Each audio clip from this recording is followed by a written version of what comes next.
Rafael Vicente Correa Delgado encumbró el movimiento de la Revolución Ciudadana en Ecuador durante 10 años. Dicho proyecto tuvo representación, legitimidad y alcance nacional y regional. En 3 periodos, en el Palacio de Carondelet, el exmandatario logró estabilidad social, algo que no sucedió en los gobiernos neoliberales que le antecedieron. De enero del 2007 a mayo del 2017, Correa llevó a cabo cambios sustanciales en Ecuador. Defendió una mayor intervención del Estado y de la sociedad en la actividad política y económica del país como base para favorecer a los más pobres. Por esto mismo, realizó importantes inversiones en programas sociales.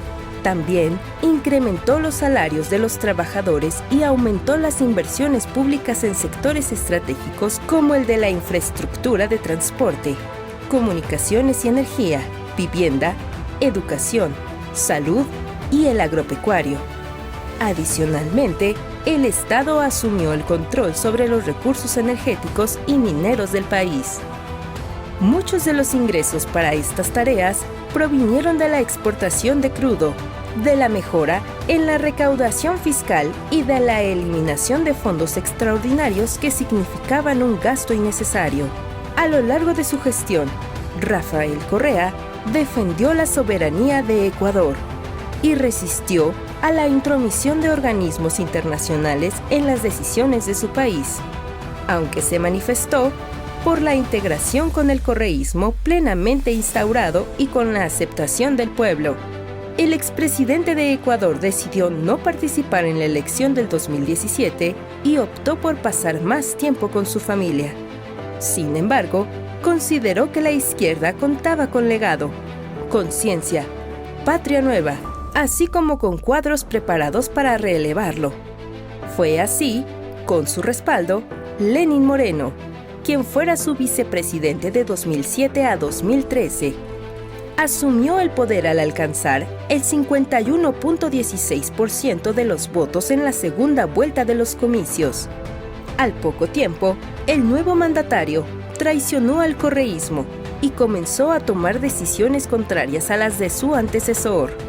Esta traición a la voluntad del pueblo ecuatoriano le valieron a un Moreno un escenario de inestabilidad, falta de legitimidad y volatilidad social, al tiempo que la bonanza producto del correísmo se fue desvaneciendo. La situación se agravó cuando formalizó la alianza legislativa con el movimiento Creo, encabezado por Guillermo Lasso. En medio de la crisis, Lenín Moreno inició una persecución política en contra de Rafael Correa y sus aliados, a quienes culpó de todo lo que en su gobierno no pudo resolver. Dicha gestión tuvo eco en su popularidad, al concluir su mandato con menos del 10% de aprobación. Lo que parecía iba a ser la continuación del correísmo, tuvo una estocada más en las elecciones presidenciales del 2021, cuando Guillermo Lasso, representante de la derecha tradicional ecuatoriana, superó al izquierdista Andrés Arauz. En 2023, tras semanas de manifestaciones en contra de su gestión, investigaciones por corrupción y un juicio político que concluyó en el mecanismo de muerte cruzada, Lasso disolvió el Parlamento y adelantó las elecciones a la mitad de su mandato.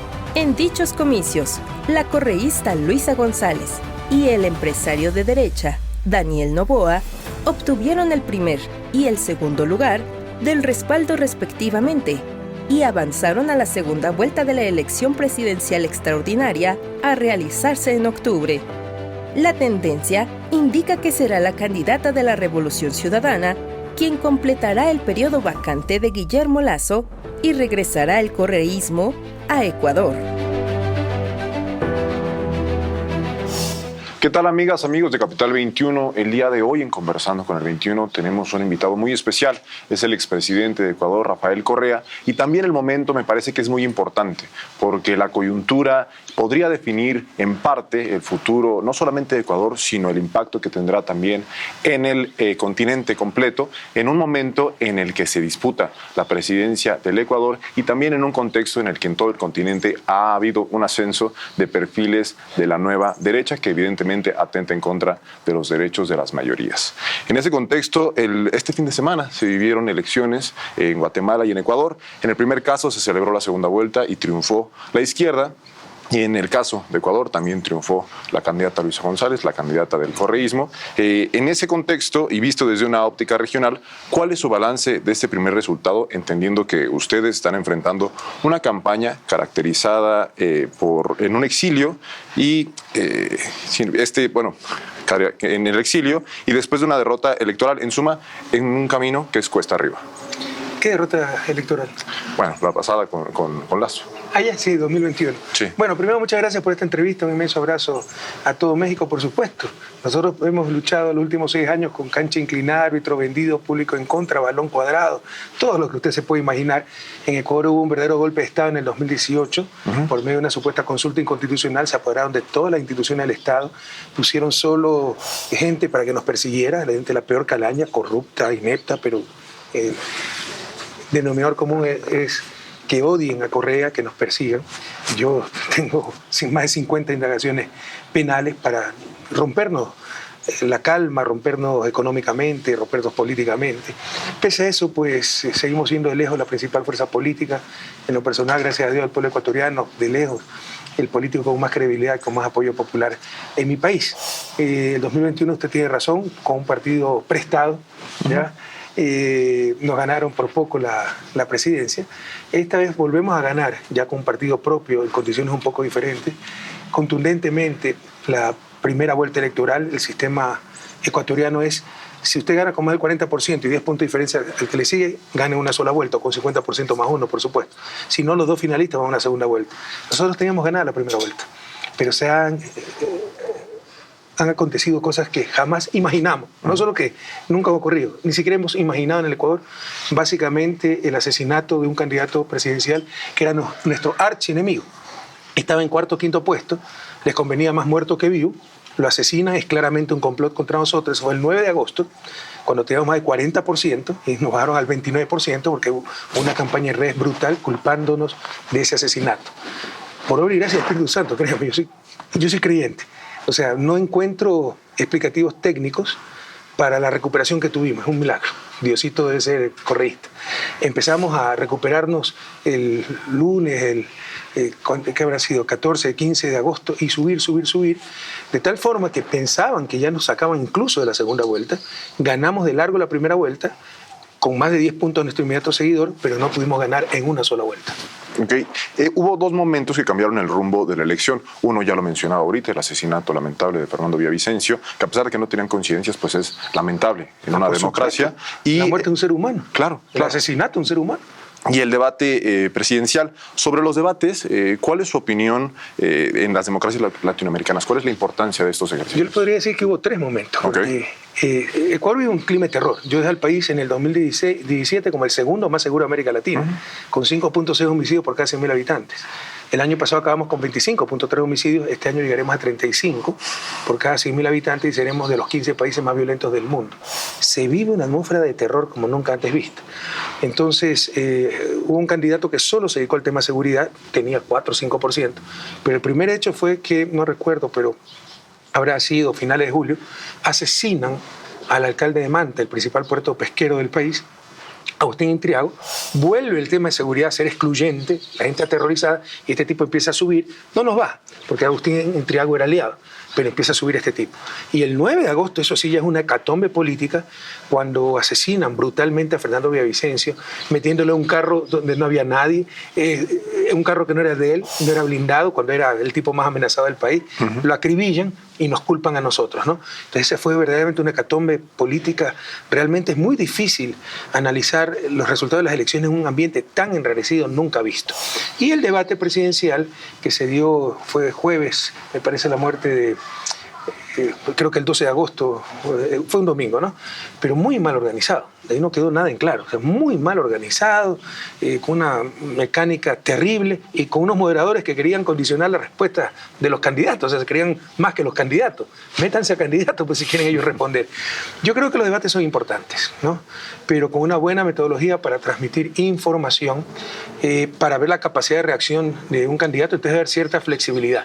Pero ese debate no sirvió para nada, ¿no? Pero por supuesto, supuesto que yo creo en los debates. Ok, y bueno, ya nos dio más o menos su parte, pero el hecho del asesinato de Villavicencio, ¿cómo cambió el tablero electoral? Totalmente, o sea, pateó el tablero, o sea, fue otra realidad, le insisto. Si de continuar la tendencia, ni siquiera llegábamos a la segunda vuelta.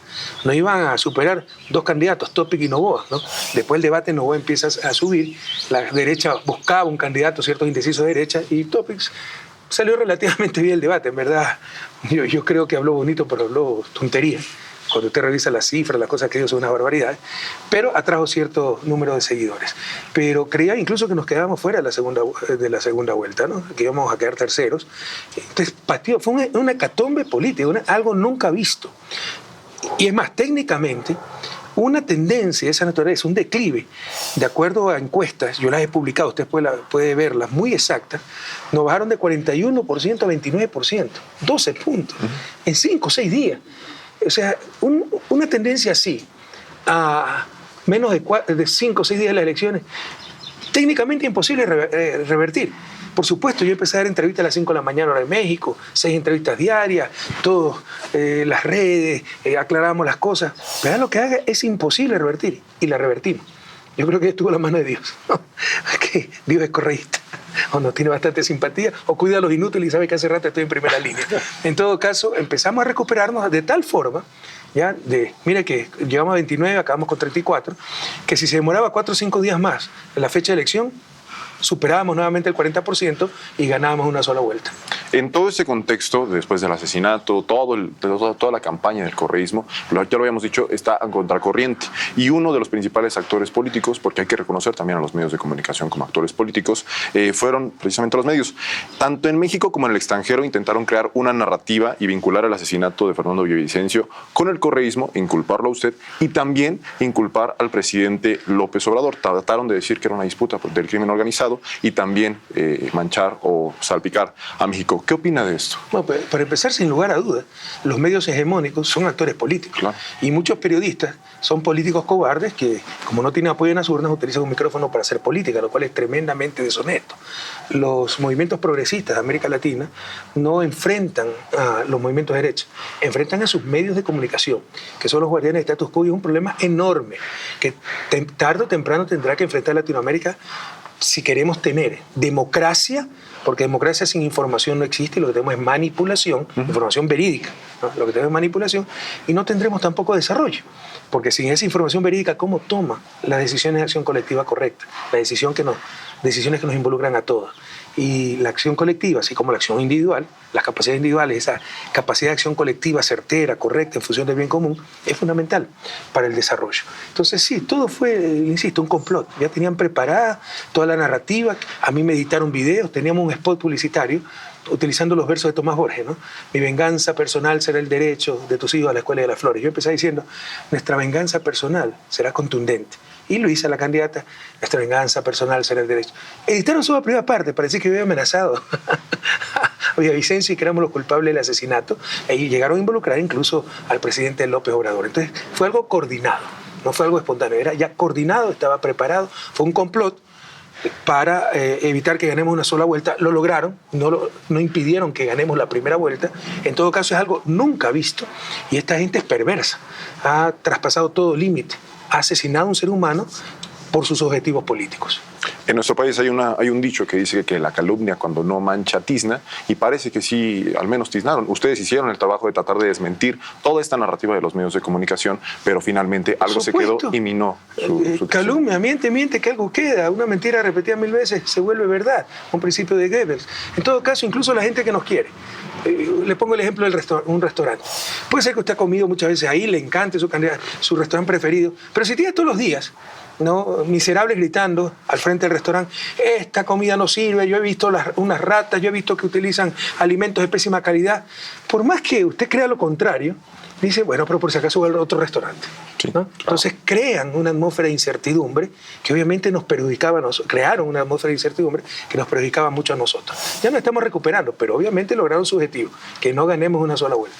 Y respecto a este tema, ¿cuál ha sido y cuál es su relación con el gobierno de México? ¿Cómo ha sido esta relación? Y mire, yo no conozco al presidente López Obrador, lo admiro mucho. En eso coincidimos. No, ha cambiado la historia de México. Sí conozco a muchos miembros del Partido Morena que nos han tratado como hermanos. Aquí yo tengo 8 o 10 miembros muy altos funcionarios de mi gobierno, la mayoría ministros, con asilo político, exiliados por la persecución brutal que hemos recibido en los últimos 6 años en Ecuador. Ya se les empieza a derrumbar, ya declararon nulo el caso de Brecht, con el cual metieron 5 años, 4 meses preso a nuestro vicepresidente Jorge Glass. Le robaron la vicepresidencia. Ese era el obstáculo, la piedra del camino para apoderarse del país, para saquearlo. 5 años, 4 meses preso, y ya la justicia brasileña acaba de dictaminar que fueron pruebas forjadas, manipuladas, dirigidas, falsos testimonios. ¿Y quién le devuelve los 5 años, 4 meses preso a Jorge Glass? Entonces la persecución ha sido brutal. Como es contra la izquierda, un país pequeño, muy pocos la conocen. México sí la conoce. Y se ha portado muy solidario, y particularmente el gobierno del presidente López Obrador, y siempre tendrá nuestra infinita gratitud y admiración. Ya se lo comentaba, en el área de la información de alguna forma es poder. Y los medios de comunicación que tendrían que informar, pues trabajan precisamente con la información. Y por eso yo, y lo que decíamos, lo reconocemos como entes políticos que también actúan para minar proyectos progresistas, para sacar gobiernos e incluso para iniciar carpetas de la mano del lawfare, esta guerra jurídica, tan ridículas como el influjo psíquico. Que tal vez el público no conoce, ¿no? En el 2021 yo iba a hacer, ya le digo, tengo más de 50 indagaciones penales, pero no tenía sentencia en firme, ninguna, porque son payasadas. Entonces podía inscribirme como candidato, y como candidato tenía inmunidad en el 2021. Yo regresaba al país, Lazo no era presidente, ¿no? Podía inscribirme como vicepresidente, dijeron que la inscripción debía ser personal, entonces ya me habían sacado una orden de prisión preventiva, no podía regresar al país, pero sí podía ser asambleísta por los migrantes, y ahí no podían exigir inscripción personal. Entonces, desesperados, en pleno COVID, en plena pandemia, ¿no? En tiempo récord sacaron un caso que le llamaron sobornos, que es toda una farsa, un montaje, pero incluso con todas las pruebas que forjaron, cuadernos, archivos manipulados, no había nada que me involucre.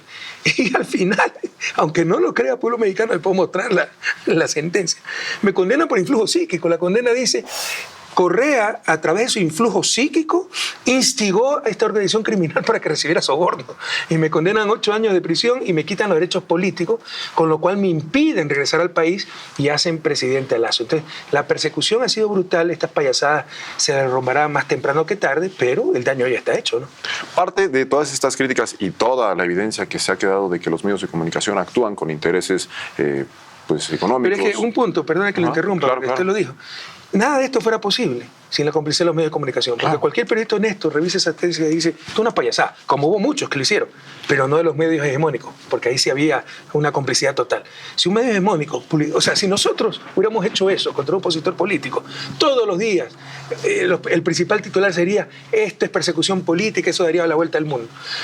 Con la complicidad de los medios de comunicación, dijeron: no, está sentenciado Correa, y la justicia ecuatoriana, nosotros nos juzgaron de 9 jueces, 7 jueces puestos a dedo, porque cambiaron 70% de la Corte Nacional con el golpe de Estado que le digo que hubo en 2018. Hay 4 informes del relator de Naciones Unidas para la Independencia de los Jueces denunciando todo esto, pero eso no lo informan los medios de comunicación. Sin la complicidad de los medios de comunicación no podría ocurrir el lawfare en América Latina y en Ecuador.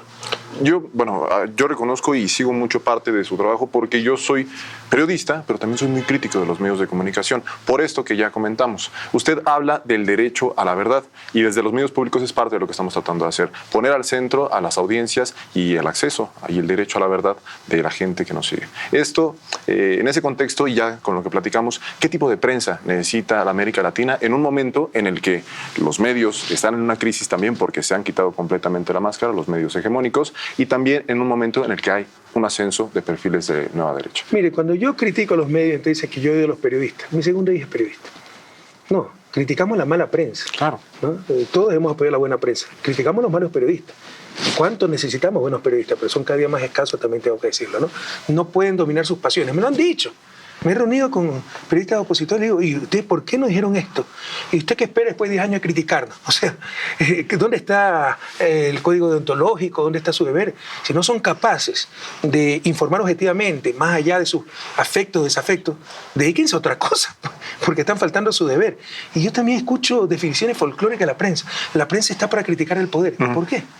¿Qué mayor poder que la prensa? ¿Quién critica a la prensa? Si critica a la prensa, es atentado a la libertad de prensa, ¿no? Entonces todos te los manipulan. Ellos tienen libertad de expresión, los políticos no tenemos libertad de expresión para responderles, pese a que toman un rol político. Entonces, alguna vez, yo le puedo presentar la grabación, un periodista dijo, no, nosotros criticamos al poder porque nos gusta joder. O sea, en América Latina, 200 años en su desarrollo, donde los buenos gobiernos hay que cuidarlos como perlas preciosas.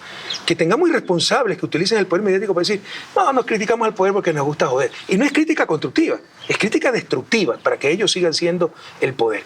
Así como una buena prensa es vital para una democracia, una mala prensa es letal para esa democracia.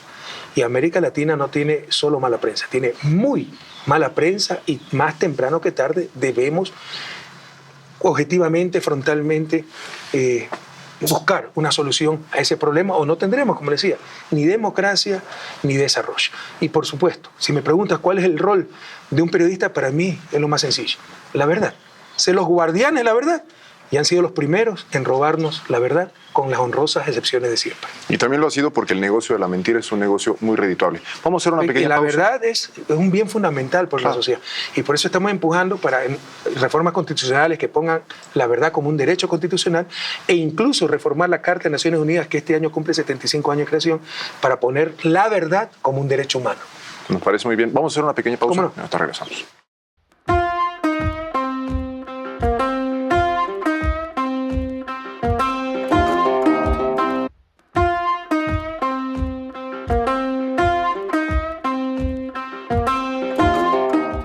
Estamos de regreso en Conversando con el 21 y estamos platicando con el expresidente de Ecuador, Rafael Correa. La plática se ha puesto bastante buena. Hemos hablado de la situación que está ocurriendo en el Ecuador, del papel de los medios de comunicación y también ahorita hablaremos de otros temas. Me gustaría preguntarle, ¿qué puede esperar América Latina de la segunda vuelta con Luisa González? La victoria del progresismo, que si hubiéramos tenido cancha nivelada, condiciones equitativas, la habríamos logrado del 2021 o nunca habríamos perdido el poder.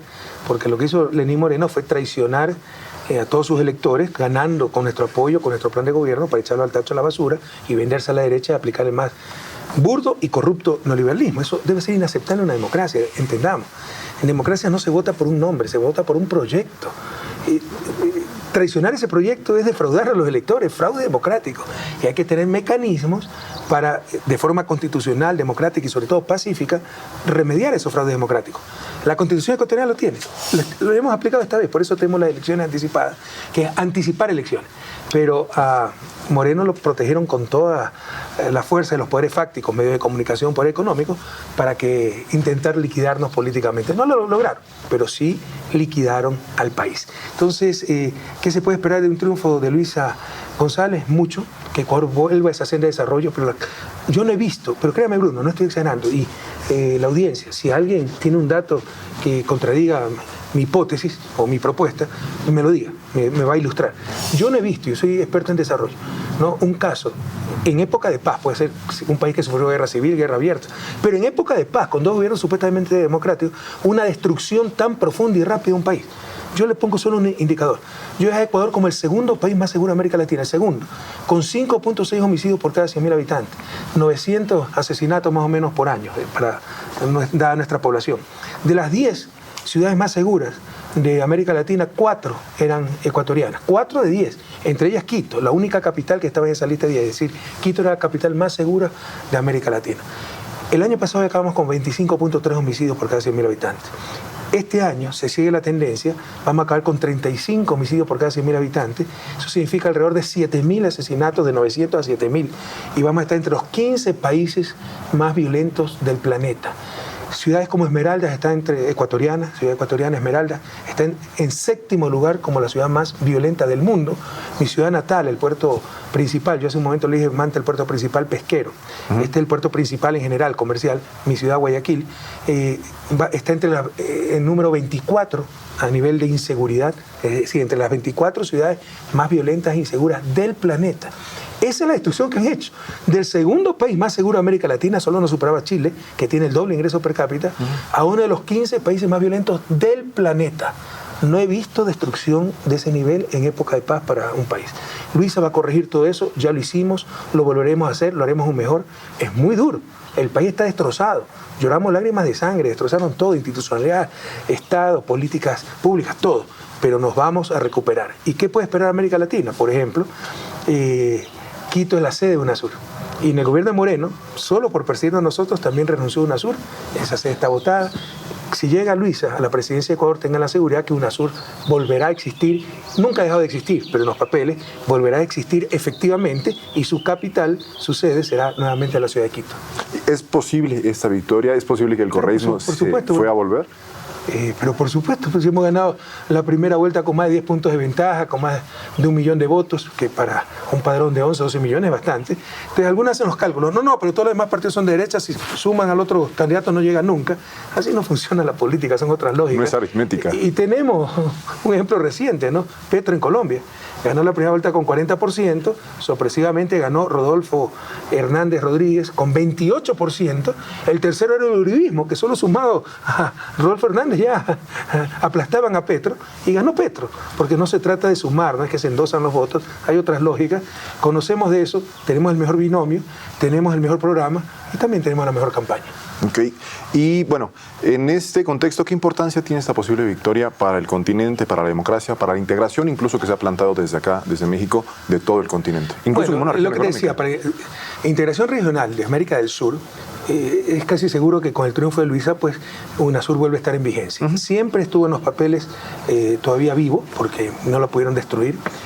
Son procedimientos complejos, además que se requiere unanimidad, que nunca hubo, pero volverá a estar en vigencia efectiva, con su sede, que es un edificio ultramoderno que está abandonado, deteriorado, funcionando desde la ciudad de Quito y con las políticas que tan buenas para la región y que con las cuales tanto avanzamos, por ejemplo, consejos de seguridad, consejos de salud, consejos de investigación de UNASUR, y algunos proyectos de infraestructura, interconectividad eléctrica de Sudamérica. Y obviamente eso fortalece la CELAC. Nosotros tenemos una vocación integracionista, somos bolivarianos, y creemos que nuestro destino es unidos, ¿no? Y tenemos un pasado común, tenemos un presente donde nos unen tantas cosas. Debemos buscar ese futuro unido. El mundo del futuro será un mundo de bloques. Ya se están consolidando bloques. Estados Unidos es un gran bloque, 50 estados. Europa, Rusia es un bloque en sí mismo, China. Pero también tenemos la Liga Árabe. Incluso los países africanos han avanzado más en eso que América Latina. América Latina tiene que conformar un bloque para tener presencia a nivel mundial y para lograr también su desarrollo con esa presencia en función de sus necesidades. Llevamos 200 años en su desarrollo, ya son suficientes, ¿verdad? Y un paso para superar ese su desarrollo es esa integración regional. Somos convencidos integracionistas y si gana Luisa González, tenga la seguridad que UNASUR y CELAC, ¿no? Y la integración latinoamericana en general tendrá todo nuestro compromiso para ser impulsada, ¿no? También es importante señalar que todo esto Rafael Correa nos lo dice con conocimiento de causa. Él es economista y bueno, también ya fue presidente del Ecuador, ¿no? Alguna vez digo que soy pianista, es un cabaret de mala reputación porque me avergüenza decir que soy economista. Bueno, y en contraparte, ¿cuáles podrían ser los efectos en un contexto del ascenso de la derecha, las consecuencias para el continente, para la democracia y para la integración de América Latina que ganara la elección un perfil como Daniel Noboa? Sirve de lo mismo. Daniel Noboa es una carita nueva en valores, principios, ideas antiguas, ¿no? Es el hijo del hombre más rico del país, que es bananero, que lo heredó de su padre, porque él no ha logrado nada. Deben al fisco, explotan trabajadores, pero todo, la lista completa de siempre, ¿no?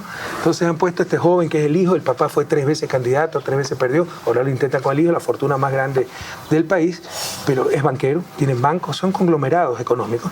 Ya nos guardó un banquero, mira lo que ha pasado, mira la contradicción. ha vuelto la migración. El empleo adecuado creo que está en 35% de la población económicamente activa. O sea, la economía está en crisis. No recuperamos los niveles pre-pandemia. El único país latinoamericano que no recupera el nivel del tamaño de la economía. Te estoy hablando del PIB, Producto Interno Bruto, de antes de la pandemia. Pero los bancos están rompiendo récords en utilidades. Nunca han ganado como ahora, porque tenemos un banquero de presidente. Vamos a tener otro banquero. Entonces sería desastroso para el país, pero ya está en manos de nuestros pueblos la decisión, ¿no? Claro, hay manipulación, etcétera, pero de todos modos debe haber cierto nivel de reflexión. Yo creo que, mira, aquí yo no busco ser importante, buscamos ser útiles, no busco ganar las próximas elecciones, sino 200 años de su desarrollo son suficientes. Buscamos superar el subdesarrollo, alcanzar el buen vivir, eliminar la pobreza. Si yo creyera que el neoliberalismo, que el sálvese quien pueda, que el egoísmo, que la competencia es la solución, lo apoyaría.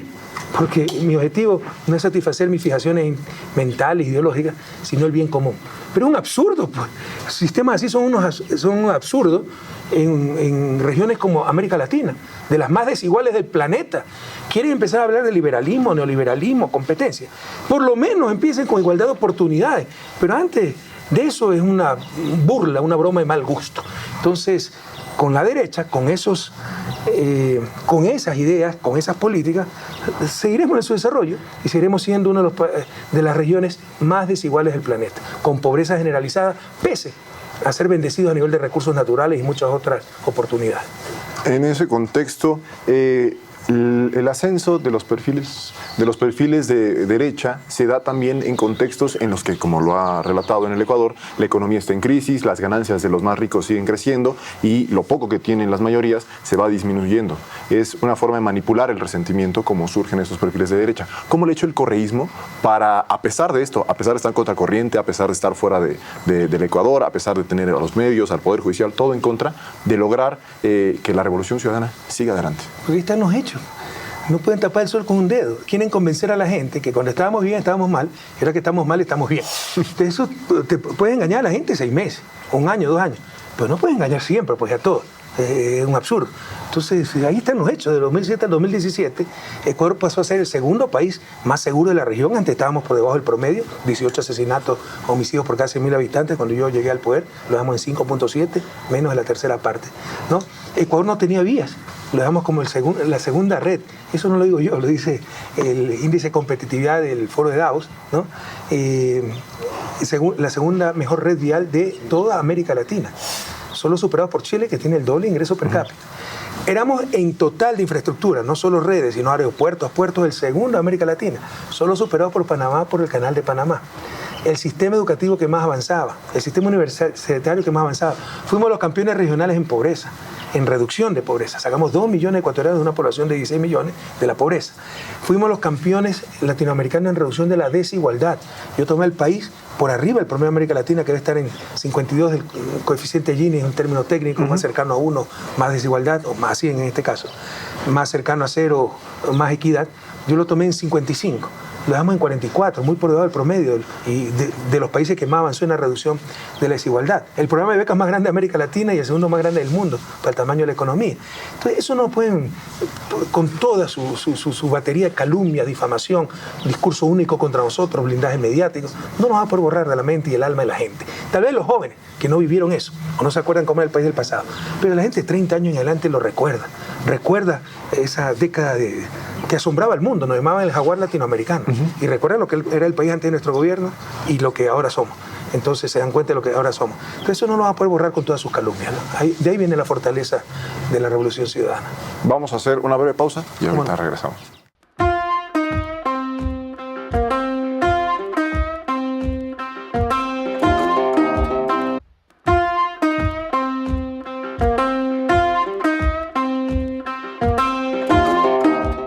Estamos de regreso en Conversando con el 21, platicando con el expresidente de Ecuador, Rafael Correa, de un tema muy importante. Hablábamos de los impactos que podría tener para la democracia, para Latinoamérica e incluso para los propios ecuatorianos que un perfil como Noboa ganara las elecciones. Un perfil como Noboa, un empresario, un banquero, un hombre que tiene esta visión pues de país.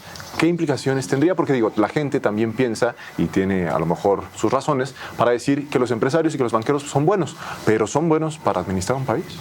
Por supuesto que son buenos y se los necesita. A los buenos banqueros en los bancos, a los buenos empresarios en empresas privadas Y por si acaso, México necesita 120 millones de empresarios. Ecuador necesita 18 millones de empresarios. Cada ciudadano debe ser un empresario, porque empresario es aquel que organiza recursos para generar bienes y servicios. El empresario capitalista con fin de lucro, pero la Madre Teresa de Calcuta también fue una gran empresaria. Todos debemos ser empresarios. Pero otra cosa es manejar un Estado con esa mentalidad capitalista, ¿no? Empresarial capitalista. ¿Por qué? Porque es una lógica totalmente diferente. Usted necesita al frente de un Estado un estadista, no un empresario capitalista con esa mentalidad.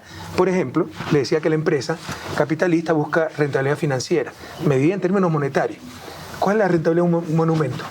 Cero. Entonces no va a ser monumento, ¿no? Entonces hay cosas que no tienen un valor monetario, pero son bienes tremendamente necesarios, incluso bienes preferentes para una sociedad, son derechos. Es otra lógica totalmente distinta. Para una empresa es bueno no pagar impuestos. Que nadie pague impuestos, colapsa el Estado, colapsa la sociedad. No solo eso, puede haber conflictos de intereses que abran la puerta de la peor corrupción. Utilizar el poder político para beneficio grupal. La única legitimidad del poder político es el bien común, el bien de todos, ¿no? ¿A qué me refiero? El Estado demasiado grande. ¿Cuál es la medida? Si un Estado es grande o pequeño, depende de las necesidades. Si la educación no es un derecho y debe ser privada, o es privada, no hay educación pública, va a tener menor Estado. Pero no significa que esa sociedad va a estar mejor. Es en función de la realidad social el Estado. El Estado debe ser eficiente, pero no grande, pequeño, eso depende de la realidad. Pero si llegan empresarios, de los que nos han llegado a nosotros, me estoy refiriendo al caso ecuatoriano, ¿no? A decir, bueno, Estado más pequeño y atenta contra las universidades públicas, está beneficiando para las universidades privadas carísimas, a sus negocios. Atenta contra la salud pública, está beneficiando a las clínicas privadas, ¿no? Atenta contra la banca pública, están beneficiando a sus bancos privados. Y eso es lo que hicieron. Ataron de mano a la banca pública para que ni siquiera pueda financiar al gobierno, para que todo el mercado sea para ellos. Entonces, esa mentalidad empresarial es nefasta para un país y es tal vez la peor corrupción. No tal vez, seguramente es la peor corrupción. El poder político en función de sus negocios y no en función del bien común. A eso es que nos referimos. Bienvenidos los empresarios. Ojalá México tenga 120 millones de empresarios, Ecuador tenga 18 millones de empresarios, pero que al mando del Estado esté un estadista. Y eso es lo que representa entonces Daniel Noboa en el contexto de Ecuador. Seguramente, pues si es el mayor deudor del fisco, le debe 85 millones, ¿usted cree que va a obligar a su familia a pagar los 85 millones de dólares que le da el fisco? Y ojo, porque también en nuestro país hay algunos perfiles similares que deben impuestos, que tienen grandes empresas, que tienen medios de comunicación y que han estado tratando de colarse en las filas de la vida pública. Hay gravísimos conflictos de intereses, gravísimos. Sí. En ese contexto también, las naciones de Latinoamérica y México también estamos hermanados por nuestra propia historia, pero también en el contexto político, al menos Ecuador vive ya un contexto en el que probablemente va a regresar a la izquierda, es lo más probable.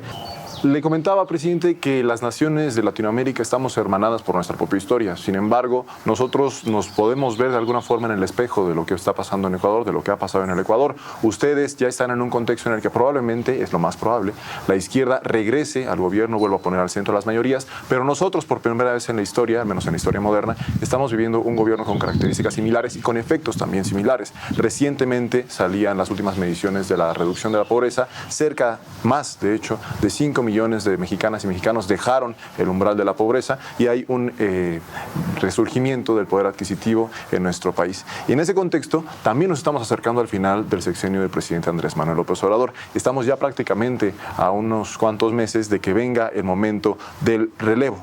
El relevo en nuestro país. ¿Cómo ve el tema del relevo del gobierno en México? No quiero inmiscuirme en asuntos internos, que cojan lo mejor con mecanismos transparentes, democracia interna, y todos unidos, independientemente de quién resulte, Claudia, Marcelo, etcétera, ¿no? Para que continúe el proyecto, que es lo importante, ese proyecto que ha dado tanta soberanía, tanta dignidad y tantos buenos resultados para mexicanas y mexicanos, como por ejemplo la reducción de la pobreza. Con una advertencia, con una luz intermitente ahí de peligro, que mire, el Partido de los Trabajadores con los dos gobiernos de Lula y parcialmente con los gobiernos de Dilma, sacó a más de 30 millones de brasileños de la pobreza. ¿Dónde estuvieron esos 30 millones cuando destituyeron ilegalmente a Dilma Rousseff en 2016? Entonces tenemos un problema en América Latina. Los gobiernos progresistas sacan a la gente de la pobreza y ya no continúan votando por esos gobiernos progresistas, sino que caen los cantos de sirena de la derecha, quieren parecerse a esa derecha, ¿no? Ahora sí quieren tener vacaciones en Miami, etcétera. Lo digo con mucho respeto, pero es lo que se llama, ¿no?, pobreza objetiva y pobreza subjetiva. Pobreza objetiva, objetivamente son mucho menos pobres que antes, son clase media. frágil pero clase media. Pero subjetivamente frente a lo que ahora desean, se sienten más pobres. Ya no puedo, ahora aspiro a lo que tienen los ricos, vacaciones en Miami, carro, casa, etc. Y como no lo logro, ¿no? Hay una suerte de resentimiento y muchas veces caen en los cantos de sirena de la derecha que le dicen, no, privatizando todo, el sálvese quien pueda, todos vamos a tener el nivel de vida de los ciudadanos de Nueva York, ¿no? Y es lo que también se llama muchas veces el síndrome de Doña Florinda, de ese genial cómico Chespirito. Esta es una metáfora de un autor argentino, Rafael Tom. ¿Cuál es el síndrome de Doña Florinda? El vecindario, ¿no? Del Chavo del Ocho. Ella era menos pobre que el resto, pero ya se sentía superior al resto. Engreía a su malcriado hijo Kiko, lo hacía sentir también superior al resto, le llamaba al resto chusma, maltrataba al pobre obrero don Ramón y trataba de caerle simpática al capitalista compasivo y corbatudo el señor Barriga, ¿no? Entonces el síndrome de Doña Florinda, ese es un peligro que enfrentamos los gobiernos de izquierda. En nuestro éxito probablemente está nuestro fracaso. Sacamos a la gente de la pobreza y perdemos votantes, porque esa gente empieza a votar con la derecha. Se necesita un poco más de conciencia política. Y a pesar de que no hay fórmulas mágicas y de que son contextos diferentes, el de Ecuador, el de México, el de Brasil, el de Argentina, el de todos los países de América Latina, ¿cómo contrarrestar esta narrativa de que todos pueden ser un Ricardo Salinas Pliego o un Daniel Noboa? ¿Cómo contrarrestar esta narrativa, este mito? Conciencia política, son cosas muy difíciles. O sea, gran parte de su desarrollo, o sea, yo tengo la tesis que el desarrollo es sobre todo un proceso político, cambio de relaciones de poder y de cambio cultural, cambio de valores, principios, visiones. Y es complejo aquello. Eso, a nosotros nos critican todo, a los dirigentes, a la izquierda le critican por qué no hicieron todo. A la derecha le dicen, bueno, ¿por qué no hicieron algo? Hay un doble estándar de nuestra propia militancia de izquierda, ¿no? Sí. En todo caso, esto es una labor en conjunto, de la familia, de los dirigentes políticos, de los medios de comunicación, de la comunidad, que tengamos las prioridades claras, los valores claros, los pies bien puestos bajo la tierra, que no nos debemos engañar, ¿no? Que todos sean Daniel Noboa, Carlos Slim, no es posible, ni deseable además, porque el país no aguantaría tanta opulencia, el planeta no aguantaría tanta opulencia, ¿no? Y deberíamos luchar porque todos alcancen un nivel de vida razonable, ¿no? El buen vivir, con dignidad, con necesidades básicas satisfechas, pero tampoco si la opulencia muchas veces es insultante frente a las carencias que tiene gran parte de la población latinoamericana. Presidente, ya para cerrar, estamos justamente en el contexto del relevo, de que el presidente termine su sexenio, y él ha hablado mucho de que terminando su administración desaparece de la vida pública, que se jubila y se retira de todo lo que tiene que ver con lo público. ¿Usted hizo algo similar? Intentó. Ingenuamente. Si hoy estuviera en la posición del presidente o usted en Ecuador, ¿lo volvería a hacer? ¿Sabe que no lo sé? Okay. A las finales, para personas como nosotros, el lugar más seguro es el poder y continuarlo ganando elecciones. Yo ingenuamente creí que después de 10 años un gobierno muy exitoso, con las manos limpias, habiendo dejado todo mi esfuerzo para el bienestar de mi país, poder irme tranquilo a disfrutar un poco de mi familia, la cual sacrifiqué durante 10 años. Mi esposa es belga, vivimos 25 años en Ecuador, entonces yo anuncié, no me voy a presentar de candidato en el 2017, vamos a regresar a vivir a Bélgica. Y con la traición de Lenín Moreno, lo que empezaron a perseguirnos, y cada día me despertaba a ver que nueva acusación, que mal uso de avión presidencial, que mala emisión de bono, que cualquier cosa, cualquier secuestro, asesinato, cualquier cosa. Todos los días, más de 50 indagaciones, procesos penales, ¿no? Entonces tuve que regresar a la política. Mis compañeros perseguidos, presos, nuestro legado destruido, el país despedazado. Tuvimos que regresar a la política, estar presentes. Y se dicen, ¿y por qué Correa no se retiró? No me permitieron, ¿ya? Entonces renunciamos al poder, pero los malos poderes siguieron persiguiéndonos, y sin poder eso es muy difícil de contrarrestar. Ojalá le vaya bien al presidente López Obrador en su retiro. Ojalá lo dejen retirar, porque otra cosa importante, ¿no? Mandela fue admirado por todos cuando ya dejó de ser peligroso. Cuando era peligroso lo tenían encarcelado. Pepe Mujica empezó a ser admirado por todos cuando ya dejó de ser peligroso. Si no, lo tenían 14 años, lo tuvieron en una inmunda cárcel de la dictadura. ¿Por qué a Fidel Castro nunca lo aceptó la élite, la derecha? Porque sigue siendo peligroso hasta el final de sus días. Si ANLO sigue siendo peligroso para el status quo, si Correa sigue siendo peligroso para la misma explotación de siempre, para nuestras élites, seguiremos siendo perseguidos. En eso no se equivoquen. Presidente, pues le agradezco mucho por su tiempo.